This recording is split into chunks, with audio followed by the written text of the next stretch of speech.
The villagers always believed Dracula hunted in silence, taking whatever soul crossed his path, but they were wrong. One night, beneath a moon that looked carved from bone, he walked past dozens of sleeping children and stopped at only one. No screams, no struggle, no explanation. Just a single child lifted from their bed as if destiny itself had whispered a name only Dracula could hear. Why that child? Why only one? And why did the shadows tremble the moment he touched them? What happened next would shatter every legend, every superstition, and every rule parents once trusted to keep their children safe. Because Dracula didn't choose randomly, he chose with purpose. And the truth behind that choice is more terrifying than the monster himself. Before we begin, make sure to subscribe, like this video, and turn on notifications so you never miss our dark, emotional, and suspenseful stories from the world of Dracula. The night it happened, the village of Wolfsdusk was wrapped in silence so complete that even the river seemed to hold its breath. A thick, unmoving fog settled over the dirt roads, turning every lantern into a trembling halo of fading light. Parents locked their doors, whispered prayers, and drew their children close. It was a kind of night every elder warned about, the kind that tasted like cold iron and carried the scent of old graves. But inside one small wooden house on the eastern edge of the village, 8-year-old Elias didn't feel afraid. He sat on his bed, swinging his feet slowly, listening to the house settle into its usual nighttime creaks. He wasn't nervous. He wasn't trembling. He didn't even look toward the window, because Elias already knew this night was different. He had known since morning. He had felt it. His mother, Helena, noticed the way he kept glancing at the woods, the way his voice softened when the wind changed direction. She asked if he was sick or tired or scared, but Elias simply said, "Someone's coming." She thought it was childish imagination. She had no idea how literal his words were. As the hours passed, the fog grew heavier, pressing against the walls like an unseen weight. Somewhere beyond the village, wolves howled, but their voices cut off abruptly as if smothered. That was the first sign. The elders would later say the wolves sensed him. They always did. The second sign came when every candle in the village flickered at the exact same moment. Just a brief shiver of flame, but enough to make every mother wake their child. Enough to make every father grip a rusted blade. The third sign was silence. Real silence. The kind that kills sound itself. Helena felt it before she understood it. Her heart hammered, her breath caught, and something ancient inside her screamed to hide her son. She grabbed Elias by the shoulders, panic rising. "Go under the bed," she whispered. "Now!" But Elias didn't move, didn't blink, didn't even look at her. His eyes were fixed on the window. "Elias," she repeated, voice cracking. "Please go." He slowly shook his head. "He's already here." Before Helena could turn, the window darkened. Not shattered, just darkened, as if a curtain of shadow slid across it. The room dimmed.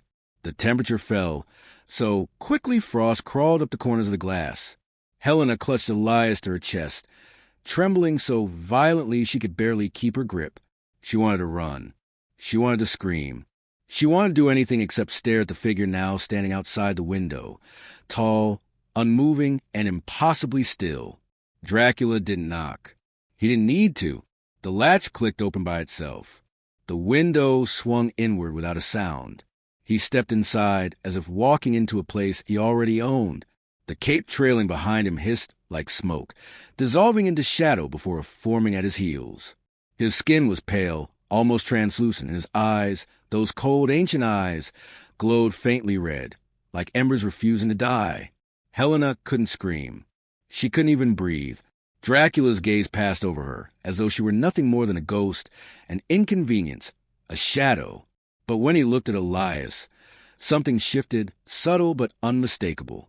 A recognition, a purpose, almost reverence. Helena clutched her son tighter. "No," she whispered, voice breaking. "Please, not him. Not my baby. Take anything else." Dracula lifted a gloved hand.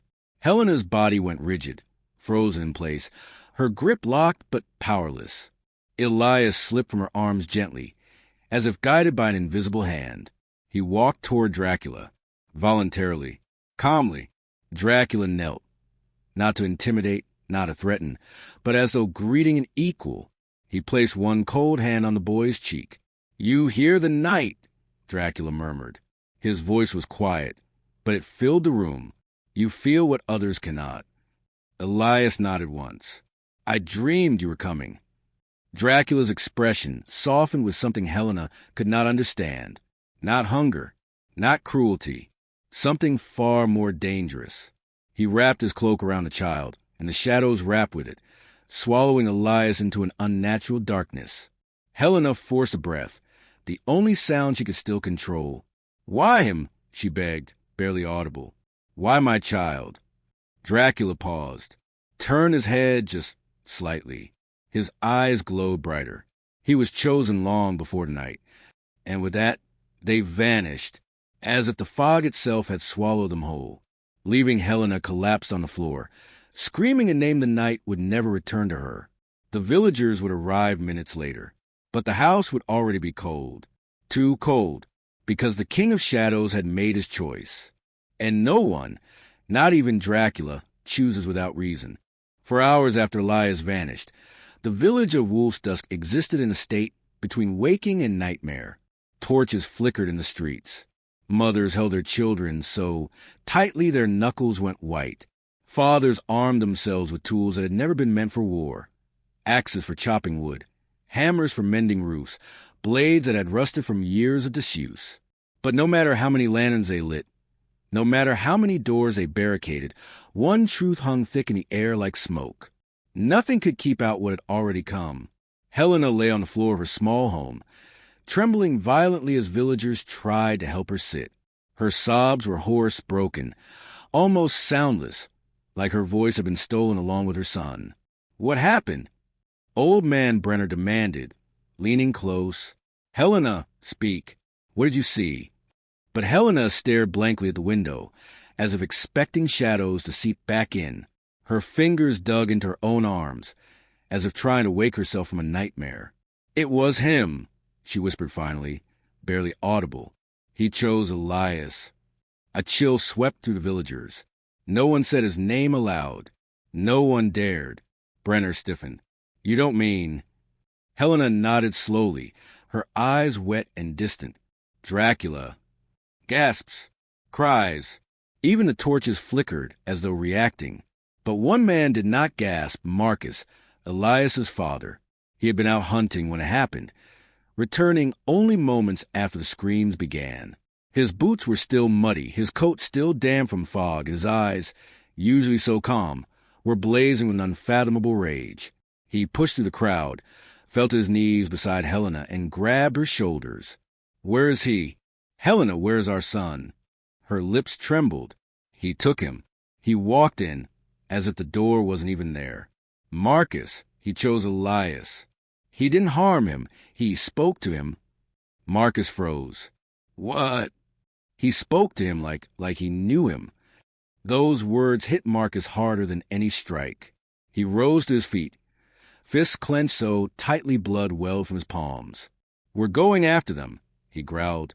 But Brenner stepped forward, his old voice firm. "You don't chase Dracula. Men who do never return." Marcus turned on him, eyes fierce. "He took my child."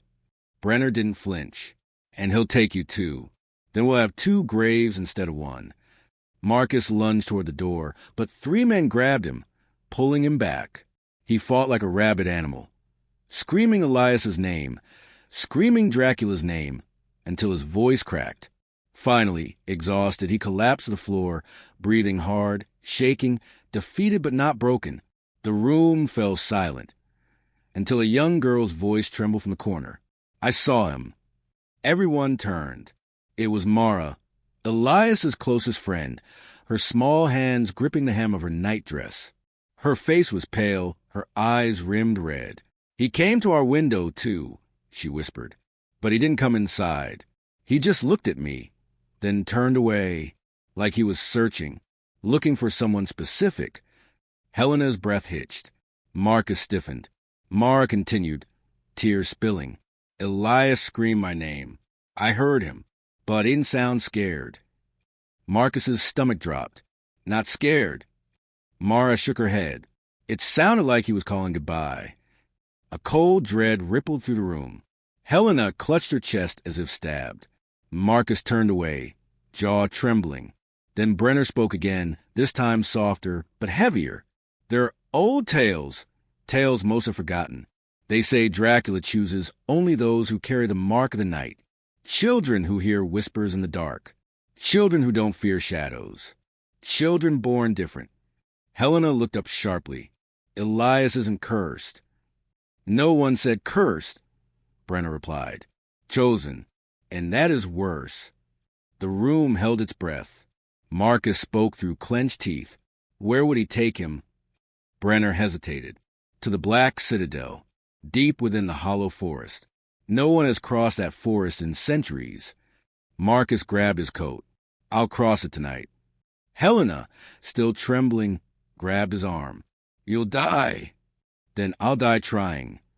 The villagers stared, horrified yet admiring his resolve.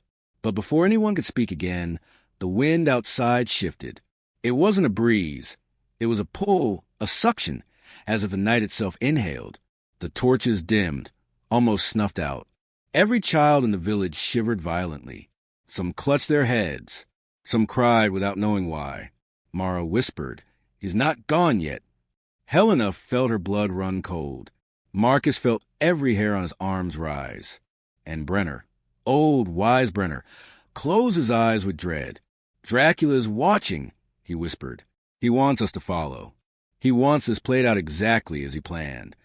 The room fell into a terrified silence, because they all knew something awful. Dracula hadn't just chosen one child. He had chosen the entire village. Elias was just the beginning. The path into the hollow forest was not a trail, but an invitation to disappear. Trees twisted like tortured bones, their branches reaching down instead of up, as if trying to claw at anyone bold or foolish enough to enter. Fog leaked between the trunks like white blood, smothering sound, sight, and courage. No bird dared to sing. No animal dared to breathe. But Marcus walked first, lantern in one hand, a rusted axe in the other. His steps were harsh, furious, unsteady. A man walking against fate. Behind him followed Brenner, clutching an ancient book of forgotten legends. And behind them came Helena, refusing to be left behind despite her trembling fear. I won't stay home while my child is out here in the cold, she had said. Her voice had broken, but her determination did not. The villagers had begged her to remain, but she didn't blink. A mother's grief does not understand the word no. Mara walked last, holding a candle that somehow had not extinguished even once since they left the house. The flame glowed faintly blue. Too blue. It was unnatural. But so was everything in this forest. After an hour of walking, the fog thickened until the lantern light turned into a suffocated glow. Marcus lifted it higher, but the darkness swallowed it. It shouldn't be this dark, he muttered. Not even at night. Brenner nodded grimly. The hollow forest obeys him. He bends shadow as easily as you bend a blade of grass. Helena shivered. Don't speak his name. It's not a name anymore, Brenner replied. It's a force. They walked until the trees grew so close together they formed walls. The branches above knitted into a dome, sealing out the moon. The silence was unbearable, like being buried alive in soundless earth. Then, without warning, Mara stopped. Something's following us. Marcus whipped around. What? But the forest behind them was still, too still. Mara pointed deeper into the fog. I saw eyes. Helena felt her knees weaken. Not wolves, right? No, Brenner whispered. Wolves would run from this place. Marcus raised his axe, breath unsteady but determined. If something wants to follow, let it. I'm not stopping. He turned back toward the path and froze. There, ahead of them, stood a small figure. At first, it seemed like a child, a thin, fragile silhouette, bare feet, hands clasped in front. Helena gasped. Elias. Marcus surged forward. Elias. But Brenner grabbed his arm with surprising strength. That is not your son. The figure stepped closer. Its face came into view. Not Elias. Not alive. The child's skin was gray, eyes entirely white, as if drained of everything that once made a human. Its mouth hung open, whispering without sound. Its limbs jerked with unnatural movements, as though controlled by invisible strings. Helena collapsed to her knees, horrified. "What is that?" Brenner opened his book with shaking hands. "They're called the Unremembered, children who wandered into the forest over the centuries. He didn't choose them. They simply vanished into his shadows. They roam until given purpose." Marcus's voice cracked. "Are you saying this is what happens to those he doesn't pick?" The child tilted its head, twitching once, twice, then raised a trembling hand and pointed deeper into the forest. Marcus's lantern flickered violently. The temperature dropped. Then the child spoke, in a voice entirely wrong. Layered, echoing, hollow. "He waits." Helena covered her ears, the voice scraping her mind like a knife. Mara pulled her candle close. Its blue glow pulsed like a heartbeat. The child took another step, its neck twisting too far, bones crackling. Marcus swallowed hard. "Is it guiding us?" Brenner nodded reluctantly. "Yes. Dracula wants us to follow." "Why?" Helena choked. "To witness," Brenner whispered. "He is orchestrating something old, something deliberate, something tied to your son." Helena's breath shattered. "My baby, why him? Why Elias?" The unremembered child slowly lowered its hand, and with one sudden movement, collapsed to its knees, head bowed, as if kneeling to an unseen master. The forest answered with a distant thud, like a heartbeat beneath the earth. Mara grabbed Marcus's coat. "We shouldn't be here." Marcus gently pulled her hand away. "I'm not turning back. Not without him." Helena rose, wiping her tears with shaking fingers. "If Dracula wants us to follow," she whispered, "then we go. But we do not bow." They moved forward, stepping past the unremembered child as it remained kneeling, expression blank, eyes frozen wide. As they continued deeper, the forest seemed to shift around them, trees relocating, shadows bending, roots slithering. The path wasn't guiding them. Dracula was. Minutes or hours. Time made no sense here. Passed before the trees finally opened into a clearing. At its center stood a massive stone archway covered in ancient runes, glowing with faint crimson light. Fog poured from it like smoke. Every instinct screamed that this was a threshold not meant for the living. Marcus exhaled shakily. "Is this it?" Brenner nodded. "The entrance to the Black Citadel." Helena clutched her chest. "Elias isn't there." Mara's candle flickered once, then went out. Behind them, the forest exhaled. Ahead of them, the arch pulsed like a heartbeat. Marcus tightened his grip on the axe. "Then we enter," because now they understood. Dracula had not stolen a child. He had summoned an audience. The moment Marcus, Helena, Brenner, and Mara stepped beneath the stone arch, the world behind them sealed shut with a low, bone-deep tremor, like a giant door being closed on the living. The fog that clung to them vanished instantly, evaporating into the cold air. The hollow forest was gone.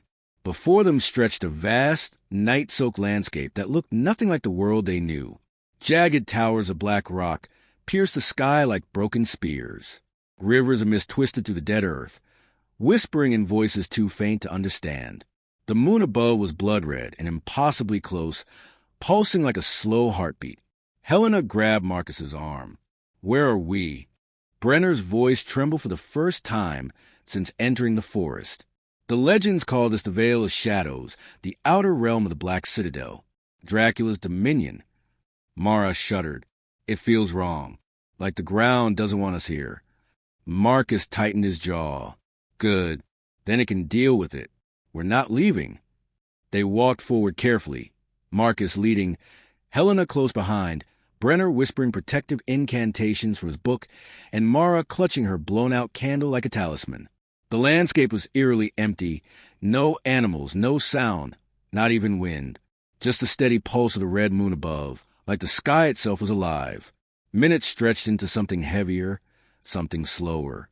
Time here did not feel real. Every step felt like walking deeper into a dream carved from nightmare. Finally, the path opened, and there it was, the Black Citadel, a towering fortress of obsidian stone, its walls cracked and jagged, glowing faintly with veins of crimson light. Thousands of bats circled its highest spires, forming swirling shapes in the choking sky. At its base, two massive doors stood open, not welcoming, but waiting. Helena's heart clenched. He wants us inside. Marcus nodded once. Then we go inside. But Brenner stepped in front of them. No, we think before we walk into a monster's open mouth. Marcus glared.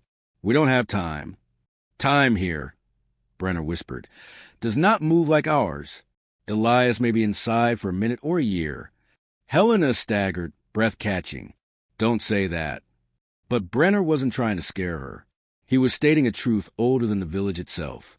Before they could argue further, the earth shuddered, not violently, but rhythmically, a slow, steady thump.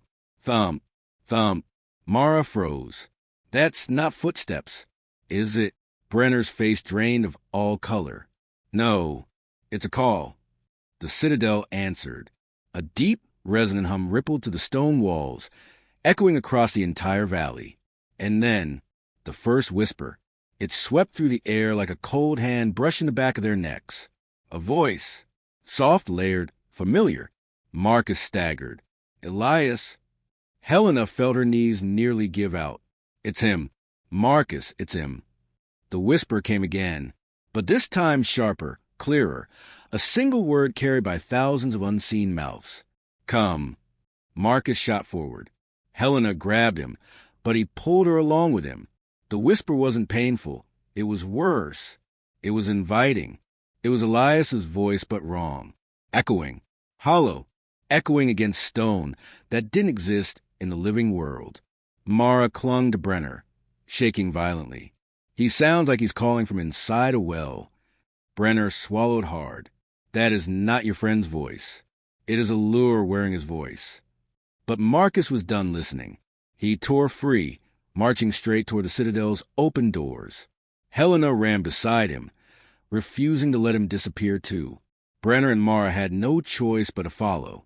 As soon as they crossed the threshold, the door slammed shut behind them with a thunder that echoed infinitely down the stone corridors.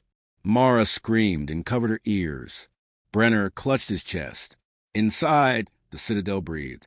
The walls pulsed faintly with crimson veins, as if blood flowed beneath the stone. Shadows moved without source. The air tasted of cold metal, old coffins, and the whisper of centuries. Helena whispered, Elias, where are you? Her voice bounced through the hall, distorted. Then a torch lit itself, followed by another, and another. A path illuminated, straight ahead, and at the end of it stood a massive set of carved doors, each depicting scenes of children kneeling before a cloaked figure with fanged shadows. Marcus's breath hitched. He gripped his axe so tightly his knuckles turned white. Behind those doors, Brenner whispered, is a hall of choosing. Helena touched her throat. Choosing for what? Before Brenner could answer, the whisper returned, but now louder, sharper, unmistakably Elias. Father. Helena sobbed. Marcus nearly collapsed. And as the crimson light along the walls brightened, the truth became undeniable. Elias wasn't calling for help. He was calling them deeper. Whether willingly or not, he was part of whatever Dracula had planned. And the next room would reveal why. For 4 endless days, Nathaniel had remained silent inside the abandoned chapel, his small frame shadowed by moonlight and flickering candles. His eyes, once bright and full of life, now seemed to carry an ancient heaviness, as if something far older than himself had begun to speak through them. The villagers watched him from a distance, terrified to approach, yet more terrified to leave him alone. Every night, the same question devoured their minds. Why did Dracula choose him? Father Aldrich, the only person brave enough to stay near the boy, kept vigil with him as the last rays of daylight stretched across the chapel floor. Outside, an unnatural wind scraped against the wooden walls, moaning like something alive. Inside, the priest whispered prayers not to calm Nathaniel, but to protect whatever humanity he still had left. The boy sat cross-legged on the cold stone floor, staring at a crack in the wall. He hadn't eaten. He hadn't slept. He hadn't blinked unless reminded. It was as though he existed between two worlds, trapped in a thin, fragile space where human rules no longer applied. That evening, the candles flickered strangely, not the usual trembling of flame, but a synchronized, pulse-like rhythm, a heartbeat. Aldrich froze. Nathaniel's head slowly lifted, as if he were listening to something the priest could not hear. "What do you hear, child?" Aldrich asked gently. For the first time in days, Nathaniel's lips parted, but no sound came out. His throat trembled, and he pressed his hands over his ears. "He's close," he whispered finally. His voice sounded raw, foreign, as if it had to claw its way out of him. A chill scraped down Aldrich's spine. "Dracula?" Nathaniel nodded. "He's calling my name, but it's not just him. There's another voice." Before Aldrich could ask more, the church bells rang violently, as though struck by invisible hands. The tower swayed. Dust rained from the beams. Nathaniel didn't flinch. "He's here." The candles extinguished all at once, plunging the chapel into darkness. Outside, the villagers screamed. Some ran into their homes. Others dropped to their knees. The sky itself seemed to lean closer, darker, heavier. Aldrich rushed to the door, throwing the heavy wooden bar into place. "Stay behind me," he whispered, though he knew the command meant nothing. Dracula wasn't hunting him tonight. Inside the darkness, Nathaniel stood up in eerie calm. His eyes glowed faintly, silver like moonlit water. "He's not coming to take me," the boy said softly. "He's coming to finish what he started." Aldrich's voice shook. "What did he start?" Nathaniel turned toward him, and for the first time, Aldrich truly understood why Dracula had chosen the boy. His soul wasn't just innocent. It was unclaimed, untied, free in a way most humans weren't. "The night he touched me," Nathaniel said, "he gave me something, and now it's waking up." Before Aldrich could react, a thunderous crash shook the chapel doors. The wood splintered inward. Cold air burst through the room like a tidal wave, extinguishing even the warmth of breath. Aldrich stumbled back. Nathaniel didn't move. A tall silhouette appeared in the doorway, framed by the storm behind him. Dracula's presence filled the room like smoke. Heavy, suffocating, ancient. "Leave the boy," Aldrich shouted, raising a trembling hand in defiance. Dracula ignored him completely. His eyes, red as fresh blood, locked onto Nathaniel. Not with hunger, but with recognition. "My child," Dracula whispered. "You have awakened." Aldrich stepped between them, voice breaking. "He is not yours." Dracula tilted his head, as though examining something amusing. "You misunderstand, priest. I did not choose him to consume him. I chose him because he is the only one who can stop what is coming." The chapel thundered as lightning struck somewhere outside. Nathaniel's breathing quickened, not from fear, but from understanding. "You mean her?" the boy whispered. Dracula's smile faded. "Yes." Aldrich's heart hammered. "Who is she?" Nathaniel slowly turned toward the priest.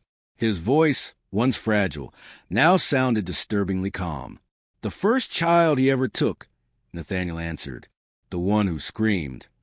A cold breath swept across the room. Even Dracula seemed shaken by the mention of her. "She's coming back," Nathaniel continued, voice trembling not with fear, but with destiny. "And she wants revenge." Dracula stepped forward, his cloak trailing like living shadow. "And only you, Nathaniel, can face her." The boy swallowed. "Why me?" Dracula looked directly into his eyes. "Because you are the only child who was never afraid of the dark." And with those words, the final candle relit itself, burning black. The black flame flickered dangerously, its glow stretching long shadows across the chapel walls. Nathaniel stood between Dracula and Father Aldrich, one creature born of night, the other a man of faith, yet both terrified of what approached. Outside, the wind howled like a morning choir. The earth trembled. Something older than Dracula, older than the stories, older than the darkness itself, was waking. Aldrich clutched his rosary, whispering frantic prayers. But he stopped when Nathaniel's voice, soft, steady, and possibly calm, cut through the storm. "She's here." The chapel's wooden beams groaned, bending inward as if a giant hand pressed against them. Dust rained down. The walls pulsed. Dracula's eyes narrowed, not in hunger, but in dread. A girl's voice echoed from outside. Fragile, broken, echoing across centuries. Why didn't they help me? Aldrich felt his knees weaken. The voice belonged to a child, not living, not dead, but something trapped between. Dracula's expression shifted, revealing something he rarely showed: guilt. Nathaniel stepped forward. "Dracula, tell me the truth. Tell me who she really is." The vampire lord hesitated. "She was the first child I ever took. Before I understood my hunger. Before I could control it." His voice dropped to a whisper. She screamed, and no one came for her. Lightning exploded outside, illuminating a figure standing in the doorway. A small girl no older than 8. Her hair hung wet and tangled, her dress torn and caked with centuries of dirt. Her eyes were hollow pits of white flame, and her mouth twisted in a trembling question that never found its answer. Nathaniel felt cold needles prick his skin. Aldrich gasped and stepped back. Dracula, for the first time in ages, bowed his head. The girl stepped forward, her feet not touching the ground. Each movement left trails of pale mist that curdled into frost. She looked at Dracula, then at Nathaniel. "You weren't chosen," she whispered. "You were spared." Nathaniel swallowed hard. "Why me?" The girl lifted her hand, pointing at him. "Because you have something I never had. A soul untouched by fear. A heart that could save me." She paused, voice cracking. "And I want it." A violent gust of icy wind shoved Aldrich back onto the pews. Dracula moved instantly, placing himself between the two children. His cape whipped in the storm as he faced the girl. "You will not harm him." The girl laughed, a sound like cracking bones. "You took everything from me. Now I take from you." Nathaniel stepped forward before Dracula could stop him. "Enough," he said, voice steady. "If you want my soul, then listen to it first." The chapel stilled. The wind died. Even the black flame froze. Nathaniel knelt in front of the ghostly girl, his eyes soft and full of something she hadn't seen in centuries. Kindness. "I'm sorry no one came for you," he whispered. "I'm sorry you screamed and no one listened. But I hear you. I see you. And you don't have to stay angry." The girl trembled. For a moment, her white burning eyes flickered back to a natural brown. Haunted, desperate, lost. "No one cared," she whispered. "I care," Nathaniel said. "And Dracula, he regrets what he did." Dracula stiffened, but lowered his gaze in shame. The girl looked between them, her face twisted in confusion. Rage battling grief, pain clashing with longing. The chapel trembled again, the shadows spasming like living serpents. "You're lying," she screamed. She lunged at Nathaniel, her form turning into a whirlwind of ash and ice. Dracula tried to intercept, but shockwave threw him across the chapel. Aldrich shielded his face as the roof cracked open. Nathaniel closed his eyes. "I forgive you." The words weren't shouted. They were breathed, soft, warm, unmistakably human. And they broke everything. The storm stopped. The darkness recoiled. The girl froze midair, her form flickering like a candle losing its flame. "What did you say?" she whispered. "I forgive you, and you can rest now." The girl's expression softened, pain bleeding out of her like smoke. The white fire in her eyes dimmed to warm brown once more. Her lips trembled. "No one ever said that to me." She collapsed into his arms, not heavy, not cold, but weightless like mist. Her body dissolved into silver dust, drifting upward to the cracked roof and into the moonlit sky. The darkness followed her, lifting like a fog finally allowed to leave. Silence filled the chapel. Dracula rose slowly, staring at Nathaniel with something between fear and awe. "You did what I never could," he said. "You freed her." Nathaniel exhaled shakily. "I just told her what she needed to hear." Aldrich approached, voice trembling. "What happens now?" Dracula stepped toward the boy, kneeling so his crimson eyes met Nathaniel's. "Now," he said softly. "You decide your future. I chose you because you were unafraid of the dark. But tonight, you walked into it and survived." Nathaniel looked at the shattered roof, the moon glowing above. "She's gone," he said, "and I'm not afraid anymore."